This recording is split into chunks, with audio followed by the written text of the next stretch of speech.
Las articulaciones de la cabeza comienzan con las de la bóveda. Son de la clase fibrosas del tipo suturas y del subtipo dentadas. Suturas dentadas, la sagital, la coronal, la landoidea, como unas cremalleras. También tenemos una sutura escamosa, ya no dentada, entre el temporal y el parietal. La articulación temporoparietal se monta como una escama. Sutura escamosa. Y tenemos también suturas en el resto de la cara, pero ya serán lineales y son suturas armónicas, precisamente para evitar los resaltes que sí encontramos en la bóveda craneal. Por su parte, nosotros vamos a encontrar también una esquindelesis entre el vómer y el efenoides, la articulación efemno-vomeriana, mientras que la base del cráneo toda nos presenta unas suturas cartilaginosas de la clase cartilaginosa y del tipo sincondrosis, todas las que se realizan entre el efenoides, el occipital y el resto de los huesos de la base del cráneo. La mandíbula es un hueso plano que se nos presenta formando sus dos L, como una herradura. De hecho, las porciones verticales se denominan ramas de la mandíbula y la porción horizontal es el cuerpo de la mandíbula, donde va la arcada dentaria. En las ramas de la mandíbula, en el borde superior, encontramos dos procesos. El cóndilo de la mandíbula para articularse con el hueso temporal y el proceso coronoides o muscular para la inserción del músculo temporal. Entre los dos, la incisura mandibular. El ángulo de la mandíbula no es más que la separación entre la rama y el cuerpo. El cuerpo va a presentar el agujero mentoniano en relación con el primer premolar.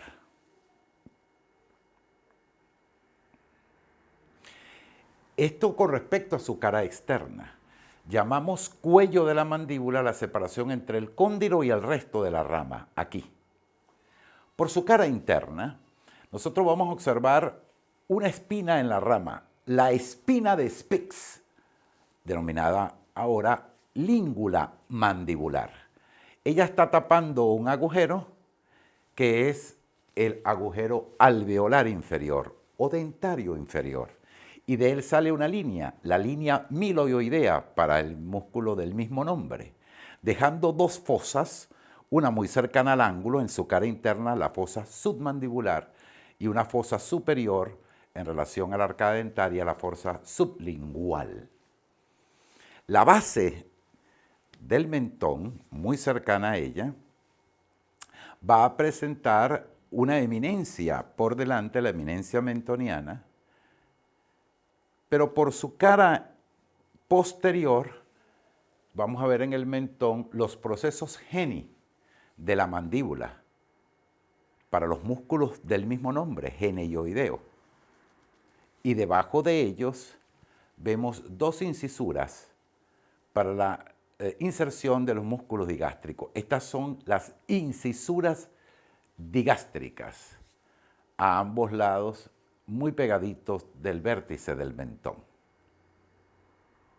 Lugar importante para la ciencia odontológica, la espina de Spix, o língula mandibular y el agujero alveolar inferior en la cara interna de la mandíbula.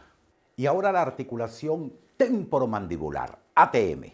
Es una articulación sinovial bicondilia. Por parte del temporal nos muestra la fosa mandibular y el tubérculo articular. Y por parte de la mandíbula, el cóndilo de la mandíbula.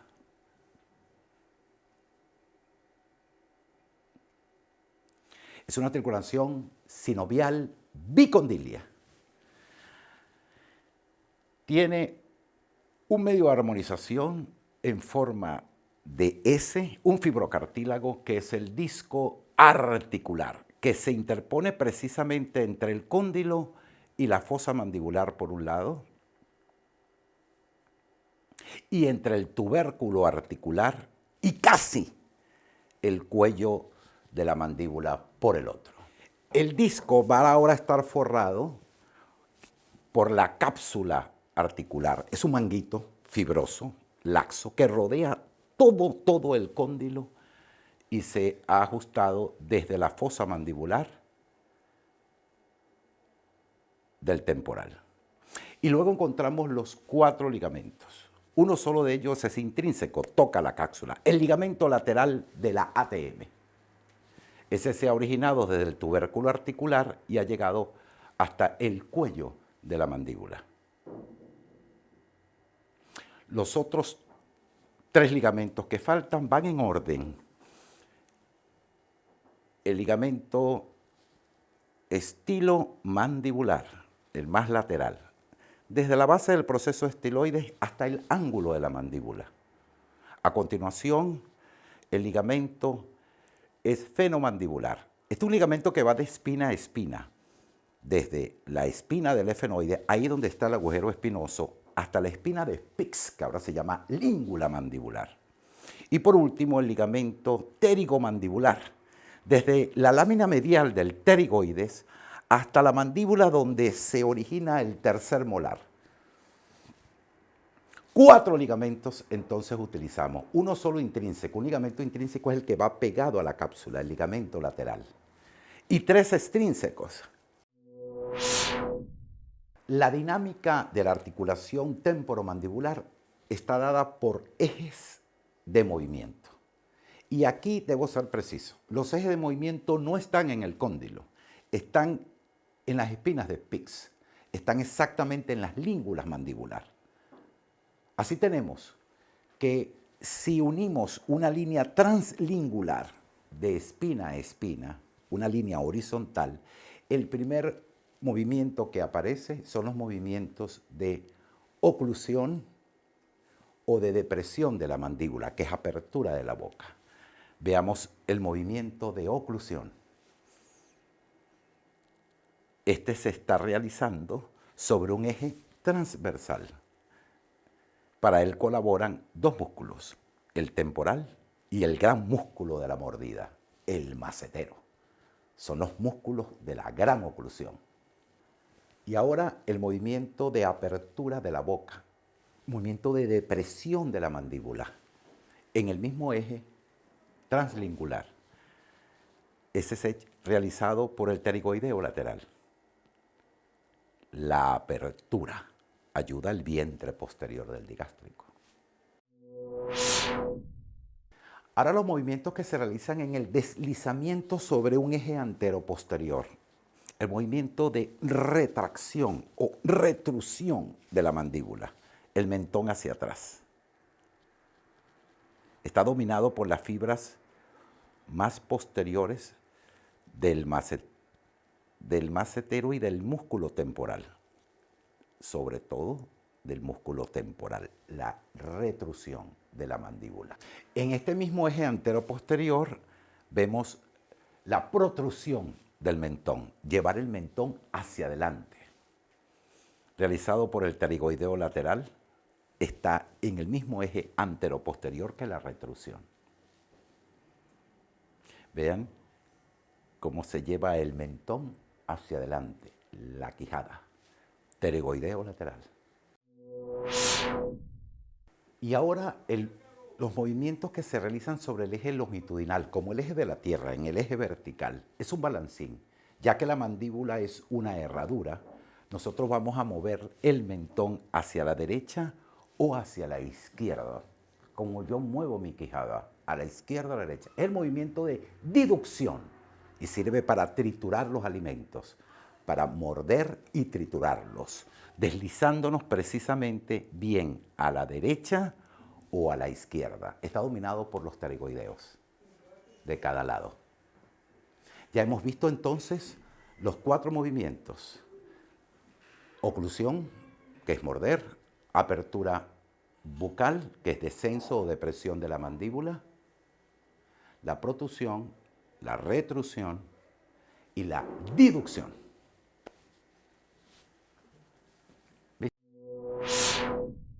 Y ahora las articulaciones de la columna vertebral en su conjunto.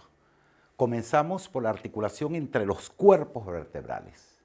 La articulación de los cuerpos vertebrales son verdaderas sínfisis. Tienen un fibrocartílago que es el disco articular, y ese disco articular es un medio de unión, no un medio de armonización. No tenemos disco entre la primera y la segunda, y el último disco rudimentario estaría en articulación sacrocoxigia. Vemos toda una cinta que es el ligamento longitudinal anterior que se desprende desde el proceso basilar del occipital, cubriendo por delante todos los cuerpos hasta la punta del coxis. Ese es el ligamento longitudinal anterior. También va a existir un ligamento longitudinal posterior que está saliendo ahora del arco anterior del agujero magno por detrás de todos los cuerpos vertebrales.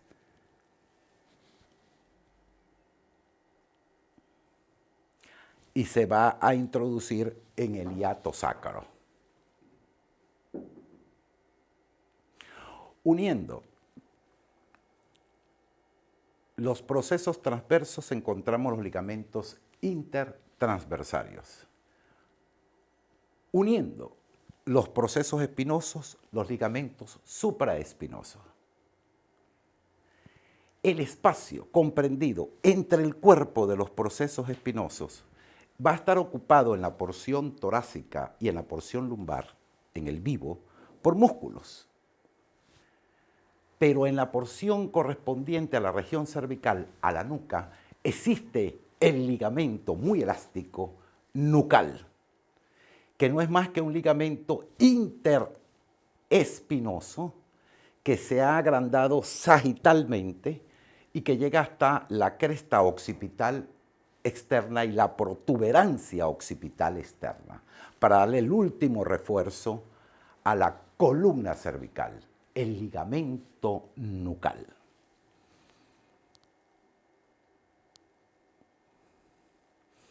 Así dispuestos, nosotros también vamos a observar cómo los agujeros de conjunción han quedado bien delimitados. Repetimos la importancia de ellos entre el disco, los ligamentos entre láminas y láminas, los ligamentos amarillos. No olvidar los ligamentos amarillos, son como un libro que tú lo abras hacia adelante. Arriba pedículo, abajo pedículo, atrás ligamentos amarillos y delante disco articular.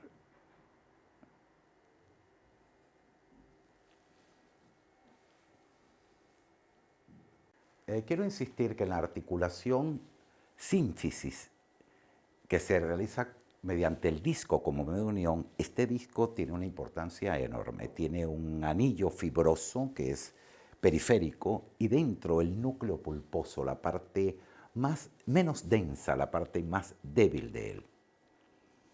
Obsérvese cómo ese disco, la cercanía que tiene con el agujero de conjunción. De hecho, como verán ustedes, puede protruir el disco y tocar la raíz raquídea en un triángulo que se conoce como el triángulo de Camping. Esta articulación presenta membrana sinovial que rodea precisamente los cóndilos y el platillo del atlas.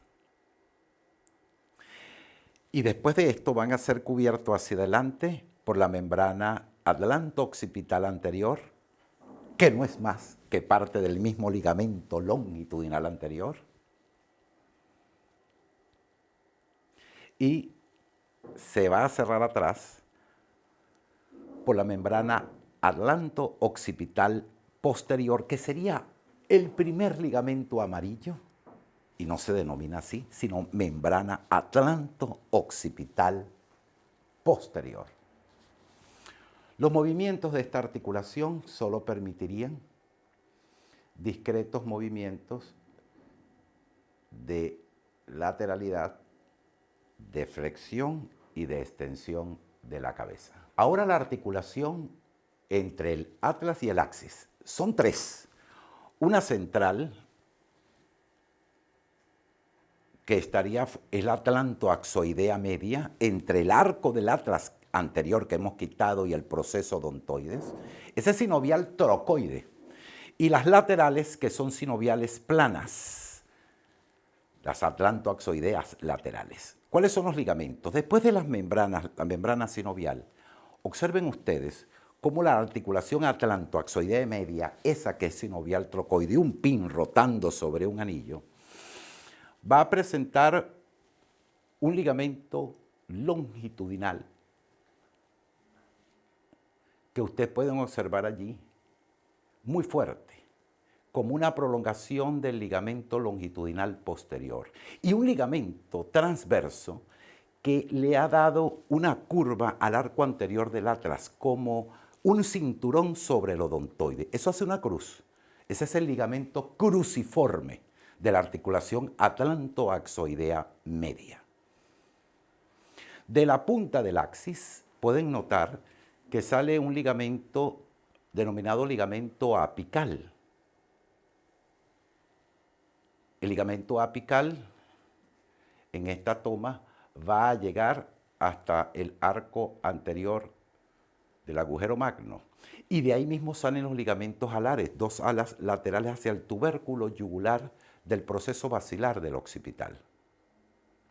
El ligamento longitudinal posterior está reforzado en esta porción para llegar precisamente hasta el proceso, a la cara posterior del proceso basilar, y esto es lo que constituye la membrana tectoria.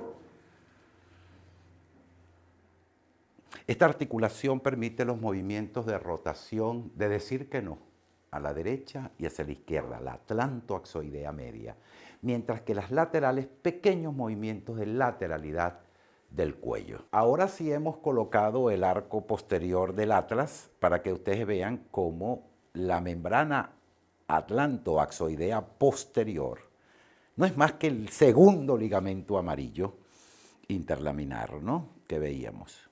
Y podemos recapitular con respecto a cómo se cierra la atlantoaxoidea tanto por delante con la membrana atlantoaxoidea anterior, que es el ligamento longitudinal anterior, como la membrana atlantoaxoidea posterior, que vendrían siendo el segundo ligamento amarillo. Muy bien, quítalo ahí. Entonces los estratos de adelante hacia atrás en la articulación atlantoaxoidea son el ligamento longitudinal anterior, la membrana atlantoaxoidea, luego vamos a ver el ligamento apical separado de la membrana tectoria, ¿ve?, la que va de axis hasta proceso basilar del occipital. Ese reforzamiento que está haciendo el ligamento longitudinal posterior. Aquí los ligamentos alares. Bien, eso es lo que quería reforzar. Y ahora la articulación sacrocoxigia. Es la última sínfisis. Tiene un disco rudimentario. Ella está entre las astas del sacro y las astas menores, los cuernos menores del coxis. Está bastante bien reforzada por la división que hace el ligamento supraespinoso, que se abre precisamente para adherirse al vértice del coxis, el hueso importante del periné, el coxis. Las otras articulaciones que se presentan solo las vértebras torácicas son con las costillas. Y esa articulación se denomina costo vertebral, entre la cabeza de la costilla y dos vértebras torácicas adyacentes, menos, por supuesto, la primera torácica, la 11 y la 12, que no comparten esa articulación, son únicas para la cabeza. La otra articulación se realiza entre el proceso transverso que detiene las costillas por detrás en el tubérculo costal. Esas son las costotransversas. Los ligamentos allí implícitos son un ligamento radiado anterior y uno posterior para la costo vertebral, y los ligamentos que van desde costilla a procesos transversos, los costos transversos superior e inferior. Entonces la dinámica articular de la articulación atlantoaxoidea occipital es la flexión de la cabeza y la extensión de la cabeza. Además, la inclinación lateral de la cabeza. Para la articulación atlantoaxoidea media, tenemos la rotación contralateral de la cabeza, como diciendo no. Y con las atlantoaxoideas laterales, pequeñas inclinaciones laterales de la cabeza. En su conjunto, el resto de la columna vertebral presentará la flexión, la extensión, la inclinación lateral de la columna y la rotación contralateral de la columna vertebral. Esto indicaría la integridad anatómica y funcional de todo el conjunto de la columna vertebral entre músculos, ligamentos, articulaciones y resto de elementos que la componen.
Si te gustó este vídeo, dale like y suscríbete.